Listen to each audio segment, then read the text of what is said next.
ഈ വീഡിയോയിൽ വളരെ ക്വിക്കായിട്ട് സ്റ്റോക്ക് മാർക്കറ്റിൽ ഉണ്ടായ ഒരു ഇടിവ് അതാണ് നമ്മൾ കൂടുതലായിട്ട് നോക്കുന്നത്. ഇന്ന് ഏതാണ്ട് 1988 തിരിച്ചുപോയ അവസ്ഥയാണ്. ബ്ലാക്ക് മൺഡേ എന്നൊക്കെയാണ് രേഖപ്പെടുത്തുന്നത്. ഏഷ്യ മാർക്കറ്റാണ് ഉള്ളതിൽ തന്നെ കുറച്ച് ഇതായിട്ട് നിന്നത്. പിന്നെ ചൈന ഏറ്റവും കൂടുതൽ തിരിച്ചടി നേരിട്ടിട്ടുണ്ട്. കാരണം അവരും തന്നെ താരിഫ് ഇമ്പോസ് ചെയ്തതുകൊണ്ട് തന്നെ അവർക്കും കൂടെ തിരിച്ചടി കിട്ടുന്നുണ്ട്. കാരണം ഈ താരിഫ് ആരൊക്കെ ഇമ്പോസ് ചെയ്യുന്നുണ്ടോ അവർക്കൊക്കെ നല്ല രീതിയിലുള്ള വീഴ്ച ഉണ്ടാവും. അപ്പൊ ചൈന രണ്ടും കൽപ്പിച്ചാണ് നിൽക്കുന്നത്. അമേരിക്കയ്ക്ക് ഒരു പാഠം പഠിപ്പിച്ചിട്ടേ ഉള്ളൂ എന്നുള്ള നിലയിൽ ചൈന വിടാപ്പിടിയായി നിൽക്കുകയാണ്. അതുകൊണ്ടാണ് ഈ രീതിയിലുള്ള തീരുമാനങ്ങളൊക്കെ എടുക്കുന്നത്. ചൈന ഇനി റെയർ എർത്ത് മിനറൽ വരെ ഞാൻ ആർക്കും കൊടുക്കുന്നില്ല എന്ന് പറഞ്ഞിട്ട് സ്റ്റോപ്പ് ചെയ്യുന്ന ഒരു അവസ്ഥയാണ് ഇപ്പോൾ ഉണ്ടായിരിക്കുന്നത്. അതുപോലെ തന്നെ നമ്മൾ നോക്കിക്കഴിഞ്ഞാൽ ഏഷ്യൻ സൈഡിലുള്ള മാർക്കറ്റ് നമ്മൾ ആദ്യം തന്നെ ഒന്ന് റീഡ് ഔട്ട് ചെയ്ത് കഴിഞ്ഞാൽ ഹോങ്കോങ് ഏതാണ്ട് -13.6% ആണ് ഇടിവ് രേഖപ്പെടുത്തിയത്. അതുപോലെ തന്നെ നമ്മൾ അതിന്റെ അടുത്ത് നോക്കിക്കഴിഞ്ഞാൽ തായ്വാൻ ഏതാണ്ട് -9.6% ഇടിവ് രേഖപ്പെടുത്തിയിട്ടുണ്ട്. ജപ്പാൻ അതേപോലെ -9.5% ഇടിവ് രേഖപ്പെടുത്തിയിട്ടുണ്ട്.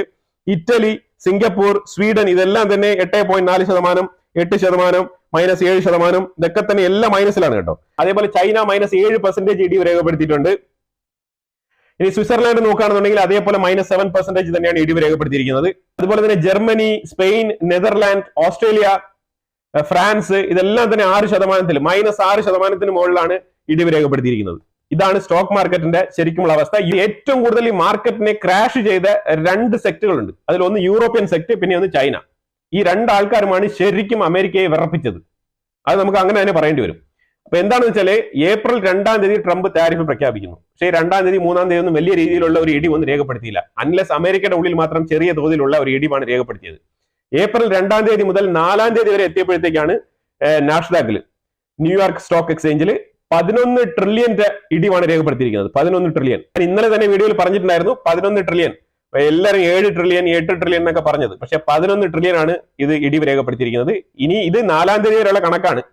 ഇനിയിപ്പം വരാൻ പോകുന്നേ ഉള്ളൂ. ഇന്നത്തെ ട്രേഡും കഴിഞ്ഞിട്ട് ക്ലോസ് ചെയ്യുമ്പോഴത്തേക്കും നാളെ നേരം വെളുക്കുമ്പോൾ അറിയാൻ പറ്റും. കൂടെ ഇന്ന് മൺഡേ, ബ്ലാക്ക് മൺഡേ എന്ന് പറയുന്ന ഈ ദിവസത്തെ ട്രേഡും കൂടെ ക്ലോസ് ചെയ്ത് നാളെ റിപ്പോർട്ട് വരുമ്പോഴത്തേക്കും മനസ്സിലാക്കാൻ പറ്റും നാസ്ഡാക്കിൽ ആക്ച്വലി എത്രയാണ് അപ്കമിങ് ആയിട്ടുള്ള ആ ഇടിവ് എന്നുള്ളത്. ശരിക്കും 14-15 ട്രില്യൺ ഒക്കെ ഇടിഞ്ഞു പോകാനുള്ള സാധ്യത വളരെ കൂടുതലാണ്. ഈ അമേരിക്കയിൽ നിന്നും 50 രാജ്യങ്ങൾ നെഗോഷിയേറ്റ് ചെയ്യാൻ തയ്യാറാണ് എന്നൊക്കെ പറഞ്ഞത് തള്ളാണ്. കാരണം എങ്ങനെയെങ്കിലും ഈ ഒരു പ്രതിഷേധം 50-ലധികം സ്റ്റേറ്റുകളിൽ ട്രംപിനെതിരെ പ്രതിഷേധം നടക്കുന്നുണ്ട്. അപ്പൊ അതിനെ ഒന്ന് തടഞ്ഞു നിർത്തണം. അതിലുപരിയായിട്ട് സ്റ്റോക്ക് മാർക്കറ്റിന് ഒരു പ്രതീക്ഷ കൊടുക്കാൻ പറ്റിക്കഴിഞ്ഞാൽ അത്രയ്ക്കും നല്ലത്. കാരണം കുറച്ചുകൂടെ ഇൻവെസ്റ്റേഴ്സിനെ നമുക്ക് ക്ഷണിച്ചു വരുത്താൻ കഴിയും എന്നുള്ളൊരു കോൺഫിഡൻസ് ആണ് അവർക്കുണ്ടായത്. അതിന്റെ പേരിലാണ് ഈ വാർത്തകളൊക്കെ ഇങ്ങനെ പുറത്തു വിടുന്നത്. പക്ഷേ ഇപ്പൊ 50 പേരൊന്നുമില്ല, നമുക്കറിയുന്ന രീതിയിൽ നോക്കിക്കഴിഞ്ഞാൽ 26-27 രാജ്യങ്ങളോളം ഈ യൂറോപ്യൻ യൂണിയനിലുണ്ട്. പിന്നെ നമ്മൾ നോക്കിക്കഴിഞ്ഞാൽ സ്കാൻഡിനേവിയൻ രാജ്യങ്ങളുണ്ട്. അതുപോലെ തന്നെ ഇപ്പൊ ചൈന, ഇവരെല്ലാം എതിരാണ്. ഇവരൊക്കെ താരിഫ് ഇമ്പോസ് ചെയ്യാനാണെന്ന് പറഞ്ഞിരിക്കുന്നത്. $28 ബില്യൺ വർത്തുള്ള പ്രോഡക്റ്റ് ആണ് അമേരിക്കയിൽ നിന്ന് ഇറക്കുമതി ചെയ്യുന്നത്. അതിനെതിരെ താരിഫ് ഇടും എന്നാണ് യൂറോപ്പ് പറഞ്ഞുകൊണ്ടിരിക്കുന്നത്. 34% താരിഫ് ഓൾറെഡി ചൈന ഇംപ്ലിമെന്റ് ചെയ്ത് കഴിഞ്ഞു. ഇനി റെയർ എർത്ത് മിനറൽ ഒന്നും തന്നെ കൊടുക്കുന്നില്ല, ഫുൾ ആൻഡ് ഫുൾ സ്റ്റോപ്പ് ആണെന്ന് പറഞ്ഞു കഴിഞ്ഞു. ചൈന ഓയിൽ മേടിക്കുന്നതും ഫുൾ ആൻഡ് ഫുൾ നിർത്തി. അമേരിക്കയുടെ ഭാഗത്തു നിന്നുള്ള ഓയിൽ ഫുൾ ആൻഡ് ഫുൾ നിർത്തിയിരിക്കുകയാണ്. 60 ദിവസമായിട്ട് ചൈന അമേരിക്കയുടെ ഭാഗത്തു നിന്ന് ഒരു ഓയിൽ ഒന്നും തന്നെ എടുക്കുന്നില്ല എന്നുള്ളതാണ്. Fully stopped. അപ്പൊ ഇത് ഓയിലിന്റെ പ്രൈസിൽ ചെറിയ വ്യത്യാസം വരുത്തിയിട്ടുണ്ട്. ഓയിലിന്റെ പ്രൈസ് ഇപ്പൊ അതള പാതാളത്തിലേക്ക് പൊയ്ക്കൊണ്ടിരിക്കുകയാണ്. അതിനകത്ത് പറയാൻ നോക്കി കഴിഞ്ഞാൽ ഓയിലിന്റെ പ്രൈസ് ഏതാണ്ട് $59 ആയിട്ടുണ്ട് ഒരു ബാരലിന്. അതായത് കഴിഞ്ഞ ആഴ്ച 63 ബാരലായിട്ട് ഇരുന്നതാണ് ഈ ആഴ്ച ആകുമ്പോഴത്തേക്കും 59 ആയിട്ട് മാറിയിരിക്കുന്നത്. ഇനിയും കുറയും എന്നാണ് പറയുന്നത്.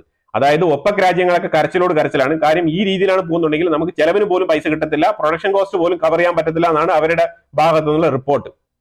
ആ സൈഡിൽ നിന്നുള്ള റിപ്പോർട്ട് അങ്ങനെയാണ് വരുന്നത്. കാരണം $110-120 വിറ്റുകൊണ്ടിരുന്ന ക്രൂഡ് ഓയിലാണ് ഇപ്പൊ ഇതാ 59 എത്തിയിരിക്കുന്നത്. ഇനിയും ഇത് കുറയുമോ എന്നുള്ള രീതിയിലുള്ള ആശങ്കയാണ് പല ഓയിൽ എക്കോണമി രാജ്യങ്ങൾക്ക്. പിന്നെ നെഗോസിയേഷന് വേണ്ടി റെഡി ആയിരിക്കുന്ന രാജ്യങ്ങൾ എന്ന് പറഞ്ഞാൽ ഇന്ത്യ നെഗോസിയേഷൻ റെഡിയാണ്, തായ്വാൻ നെഗോസിയേഷൻ റെഡിയാണ്, ജപ്പാൻ റെഡിയാണ്, മലേഷ്യ 50-50 നെഗോഷിയേറ്റ് ചെയ്യാം, പിന്നെ ഇല്ലെങ്കിൽ താരിഫ് ഇടാം എന്നുള്ള നിലയിലൊക്കെയാണ് മലേഷ്യ ആലോചിച്ചുകൊണ്ടിരിക്കുന്നത്. വിയറ്റ്നാം നെഗോസിയേഷൻ റെഡിയാണ്. ഇനി സൗത്ത് കൊറിയയും കൂടെ നെഗോസിയേഷനിൽ വന്നേക്കാം. ഇതാണ് ഇപ്പൊ നിലവിലെ നെഗോസിയേഷന് വേണ്ടിയിട്ട് സംസാരിക്കുന്ന രാജ്യങ്ങളുടെ എണ്ണം. 50 രാജ്യങ്ങൾ എവിടെ നിന്നാണെന്നുള്ളത് ഇനിയിപ്പോ ഇത് അമേരിക്കയുടെ വൈറ്റ് ഹൗസിൽ തന്നെ ലിസ്റ്റ് പബ്ലിഷ് ചെയ്താൽ മാത്രമേ നമുക്ക് അറിയാൻ പറ്റുള്ളൂ. ചൈനയുടെ സ്റ്റോക്ക് മാർക്കറ്റ് ഏതാണ്ട് 2008 കൂപ്പുകുത്തി വീണിരിക്കുകയാണ്. അമേരിക്കയുടേതാണെന്നുണ്ടെങ്കിൽ പറഞ്ഞു കഴിഞ്ഞല്ലോ 1988-87 ആ റേഞ്ചിലേക്ക് പോയി വീണിരിക്കുകയാണ്. ഇന്ത്യയുടെ stock market index 3200 point totally കുറവ് രേഖപ്പെടുത്തിയിരിക്കുകയാണ് ഇന്ന്. ആ രീതിയിലാണ് ഇന്ന് ക്ലോസ് ചെയ്തത്. അതേപോലെ ഓസ്ട്രേലിയ നമുക്ക് തൊട്ടടുത്ത് തന്നെ അവിടെ ഇരിപ്പുണ്ട്. ഓസ്ട്രേലിയയുടെ ഇൻഡെക്സ് എന്ന് പറഞ്ഞാൽ 7200 പോയിന്റ് ആണ് ടോട്ടലി വീഴ്ച അടഞ്ഞിരിക്കുന്നത്. നമുക്ക് ഏതാണ്ട് ഒരു മിനിറ്റ് പോലും ഇല്ല, 10 സെക്കൻഡിൽ ഉണ്ടായ നഷ്ടം എന്ന് പറഞ്ഞാൽ ഏതാണ്ട് 20 ലക്ഷം കോടിയാണ് ഇന്ത്യക്ക് ഉണ്ടായ നഷ്ടം. ഓസ്ട്രേലിയ നോക്കി കഴിഞ്ഞാൽ ഏതാണ്ട് ഒരു മിനിറ്റിൽ 120 ബില്യൺ ആണ് അവർക്ക് നഷ്ടം വരുന്നത്, ഓസ്ട്രേലിയൻ ഡോളർ. ആ രീതിയിലുള്ള ലോസ് ആണ് രേഖപ്പെടുത്തുന്നത്. ലോകമെമ്പാടും ഈ ഇൻവെസ്റ്റേഴ്സ് എല്ലാം തന്നെ ഇതിനകത്ത് മാക്സിമം ആൾക്കാർ എന്ത് വെച്ചാൽ പുൾ ഔട്ട് ചെയ്ത് നിൽക്കുന്ന ഒരു അവസ്ഥയാണ്. കാരണം പേടിച്ചിട്ടാണ് പലരും തന്നെ പുൾ ഔട്ട് ചെയ്ത് നിൽക്കുന്നത്. കാരണം ഈ സ്റ്റോക്ക് മാർക്കറ്റ് ഹാൻഡിൽ ചെയ്യുന്ന ആൾക്കാർക്ക് അത് മനസ്സിലാവും, ഒരു ലെവൽ വരെ സ്റ്റോക്ക് എത്തിക്കഴിഞ്ഞാൽ താഴോട്ട് വന്നു കഴിഞ്ഞാൽ പുൾ ഔട്ട് ചെയ്യും. ആണ് കാര്യങ്ങൾ ഇപ്പൊ മുന്നോട്ട് പോയിക്കൊണ്ടിരിക്കുന്നത്. തായ്വാൻ സ്റ്റോക്ക് എക്സ്ചേഞ്ച് അടച്ചു പൂട്ടി, ഇന്ന് തുറന്നില്ല. കാര്യം അതേപോലെ ഈ ഷോർട്ട് സെല്ലേഴ്സുമായിട്ട് ബന്ധപ്പെട്ട ഗവൺമെന്റ് അങ്ങോട്ടും ഇങ്ങോട്ടും മീഡിയേഷൻ ചർച്ചയൊക്കെ നടത്തുകയാണ്. കാരണം ഈ ഷോർട്ട് സെല്ലേഴ്സിനെ ഒന്ന് പിടിച്ചു നിർത്താനും മാർക്കറ്റ് ഒന്ന് സ്റ്റേബിൾ ആകുന്നവരെ ഒന്ന് സഹായിക്കണം എന്നുള്ള രീതിയിലൊക്കെ റിക്വസ്റ്റ് ഒക്കെ കൊടുത്തിരിക്കുകയാണ്. ഷോർട്ട് സെല്ലേഴ്സ് ആണ് മെയിൻ ആയിട്ട് ഇതിനകത്ത് ഇടപാട് നടത്തുന്ന ആൾക്കാർ. അവരെ ഒന്ന് ഡിസ്കസ് ചെയ്ത് ഒരു മയത്തിൽ നിർത്തിയിരിക്കുകയാണ് തായ്വാൻ. കൂടി ആലോചിച്ച് ഡിസ്കഷൻ ചെയ്തിട്ടാണ് അടച്ചു പൂട്ടിയത്. ഇതേപോലെ റഷ്യ ഉക്രൈൻ യുദ്ധം തുടങ്ങി ആ ഒരു ടൈമിൽ റഷ്യക്ക് സാങ്ഷൻ ഇട്ട സമയത്ത് ഇതേപോലെ സ്റ്റോക്ക് മാർക്കറ്റ് തുറക്കാൻ പറ്റാത്ത അവസ്ഥയിൽ റഷ്യ എത്തിപ്പെട്ടിട്ടുണ്ടായിരുന്നു. കാരണം എപ്പോ തുറന്നാലും മൈനസ് ആണ്, ആ രീതിയിലായിരുന്നു. അതുപോലെ തന്നെയാണ് ഇപ്പം ഗ്ലോബലി പല രാജ്യങ്ങളും ഇതൊന്ന് പൗസ് ചെയ്ത് വെച്ചാലോ എന്ന് തീരുമാനിക്കുന്നുണ്ട്. പിന്നെ സ്വർണ്ണത്തിന്റെ വില ഞാനൊരു 700-800 രൂപയെങ്കിലും കുറയുമെന്ന് വിചാരിച്ചു. ഞാൻ ലാസ്റ്റ് വീഡിയോയിൽ പറഞ്ഞിട്ടുണ്ടായിരുന്നു സ്വർണ്ണത്തിന്റെ വില കുറയുമെന്ന്. അത് ശരിക്കും പറഞ്ഞാൽ ഗ്രാമിന് 25 രൂപ, ഒരു പവന് 200 രൂപയോളാണ് കുറവ് രേഖപ്പെടുത്തിയത്. തീർച്ചയായിട്ടും ഇതൊരു 4-ാം തീയതി 5-ാം തീയതി വരെയുള്ള ഒരു കാൽക്കുലേഷൻ പ്രകാരമാണ് ഈ ഒരു കുറവ് വന്നിരിക്കുന്നത്. തീർച്ചയായിട്ടും ഇതിൽ കൂടുതൽ കുറയാനുള്ള സാധ്യത ഉണ്ടെന്നാണ് ഞാൻ പ്രതീക്ഷിക്കുന്നത്. ഈ സ്റ്റോക്ക് മാർക്കറ്റിലുള്ള എക്സ്പേർട്ട് ഒപ്പീനിയൻ ഇങ്ങനെയാണ് വരുന്നത്. അതുപോലെ തന്നെ ഓയിലിന്റെ പ്രൈസ് വീണ്ടും കുറയാനുള്ള സാധ്യതയുണ്ട്. പക്ഷേ ഓയിലിന്റെ പ്രൈസ് കോമൺ ആയിട്ട് കുറഞ്ഞിട്ട് കാര്യമില്ല. നമുക്കതിലിപ്പം പൊതുജനങ്ങൾക്ക് ഒരു ഗുണമില്ല എന്നുള്ളതാണ്. കാരണം ഈ ഓയിൽ പ്രൈസ് ഇപ്പൊ ഇന്ത്യയിൽ പഴയതുപോലെ അല്ല. ഒരു സെൻട്രൽ ഗവൺമെന്റോ അല്ലെങ്കിൽ ഏതെങ്കിലും സ്റ്റേറ്റ് ഗവൺമെന്റോ വിചാരിച്ചാൽ അങ്ങ് പെട്ടെന്ന് കുറച്ച് കളയാൻ കഴിഞ്ഞാൽ നടക്കാത്ത കാര്യമാണ്.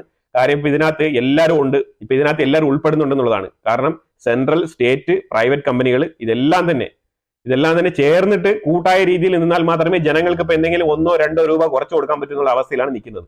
അപ്പൊ അതുകൊണ്ട് തന്നെ ഇപ്പൊ ആരെടുത്ത് പോയി ഇപ്പൊ ഓയിൽ പ്രൈസ് കുറയ്ക്കണമെന്ന് റിക്വസ്റ്റ് പോലും കൊടുക്കാൻ പറ്റാത്ത അവസ്ഥയിലാണ് ഇപ്പോഴത്തെ ഓയിൽ ട്രേഡിംഗ് നടന്നുകൊണ്ടിരിക്കുന്നത്. ഇന്ത്യക്കുള്ളിലെ കാര്യമാണ് ഞാൻ പറഞ്ഞുകൊണ്ടിരിക്കുന്നത്. ഓയിൽ കമ്പനിക്ക് കാശ് കുറച്ച് വാരാം, ആ രീതിയിലാണ് ഓയിലിന്റെ പ്രൈസ് ഡൗൺ ആകുന്നത്. ഇതിന്റെ മെയിൻ കാരണം ചൈന അമേരിക്കയിൽ നിന്നുള്ള ഓയിൽ ഫുൾ ആൻഡ് ഫുൾ നിർത്തിയതാണ്. കാരണം ഒരു തുള്ളി പോലും മേടിക്കാത്ത അവസ്ഥ. കഴിഞ്ഞ 60 ദിവസമായിട്ട് അമേരിക്കയിൽ നിന്നും ചൈന ഓയിൽ എടുപ്പ് നിർത്തിയത് കൊണ്ടാണ് ഈ ഓയിൽ അവൈലബിലിറ്റി കൂടിയതും ഈ പ്രൈസ് ഡിമാൻഡ് കുറഞ്ഞതും ഈ പ്രൈസ് ഇങ്ങനെ കുറഞ്ഞുകൊണ്ട് പോകുന്നത്. അതുപോലെ തന്നെ ചൈനയ്ക്ക് നല്ല വൻ ഇടിവ് തകർച്ച നേരിടുന്നെന്ന് പറഞ്ഞു. അത് മിനറൽ സെക്ടറിൽ വരെ അവർക്ക് തകർച്ച നേരിട്ടു എന്നുള്ളതാണ് വാർത്തകൾ പുറത്തുവിടുന്നത്. അലുമിനിയം ഏതാണ്ട് -4.5% ആണ് അവരുടെ ട്രേഡ് രേഖപ്പെടുത്തിയത്.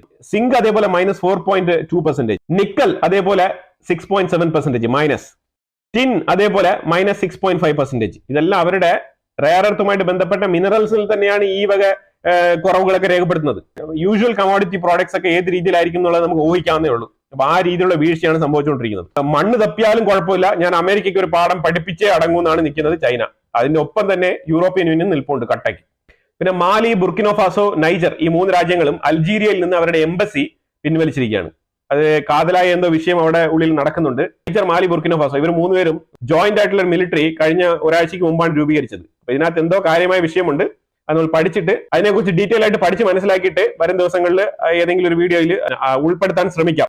ഗാസയിൽ എയ്ഡ് ട്രക്കുകൾ ഒരു പ്രധാനപ്പെട്ട വിഷയമായിട്ട് ചർച്ചയാവുകയാണ് ഇപ്പം. കാരണം ഗാസയ്ക്കുള്ളിൽ ഇപ്പൊ പട്ടിണി സ്റ്റാർട്ട് ആയിട്ടുണ്ട്. അതുകൊണ്ട് തന്നെ ഗാസയിലേക്ക് ഈ ഒരു എയ്ഡ് ട്രക്കുകൾ തുറന്നു വിടണം എന്ന് പറഞ്ഞിട്ട് വെസ്റ്റ് ബാങ്കിന്റെ ഉള്ളില് ഇന്ന് കടയടപ്പ് സമരം, ഇന്ന് മൊത്തത്തില് ഷോപ്പെല്ലാം ക്ലോസ് ചെയ്തിട്ടുള്ള ഒരു സമരം, ഒരു പ്രതിഷേധ സമരമാണ് വെസ്റ്റ് ബാങ്കിന്റെ ഉള്ളിൽ നിന്ന് നടത്തിയത്. കാരണം വേറെ ഒന്നുമില്ല, ഈ ഗാസയ്ക്കുള്ളിൽ എയ്ഡ് ട്രക്കുകൾ വിടണം എന്ന് തന്നെയാണ്, ഗാസയ്ക്കുള്ളിലെ എയ്ഡ് ട്രക്കുകൾ വിടണം എന്നാണ് റിക്വസ്റ്റ്. കാരണം ആ രീതിയിലാണ് അവിടെ പട്ടിണി സ്റ്റാർട്ട് ആയിരിക്കുന്നത്. അപ്പൊ തീർച്ചയായിട്ടും ഇതൊരു ഗ്ലോബൽ ഫോക്കസ് പോയിന്റ് ആയിട്ട് ഈ ഒരു ചർച്ച വരും ദിവസങ്ങളിൽ നോക്കി കാണപ്പെടും. കാരണം ഗാസയ്ക്കുള്ളിൽ പട്ടിണി സ്റ്റാർട്ട് ചെയ്തിട്ടുണ്ട്. അപ്പൊ ഇസ്രായേലിന് ഇതിൽ എന്തെങ്കിലുമൊക്കെ ഒരു തീരുമാനം എടുക്കേണ്ടി വരും ഈ ഒരു എയ്ഡ് ട്രക്കുകൾ തുറന്നു വിടുന്ന കാര്യത്തിനെ ചൊല്ലി. വെള്ളവും കൂടെ നിർത്തിയിട്ടുണ്ട്. ഇപ്പം 70% വെള്ളം കട്ട് ഓഫ് ആണ്. അപ്പൊ അത് ഗുരുതരമായ പ്രശ്നമായിട്ട് മാറാനുള്ള സാധ്യതയുണ്ട്. കൂടുതൽ വിഷയങ്ങളുമായിട്ട് അടുത്ത വീഡിയോയിൽ വരാം. Thank you so much.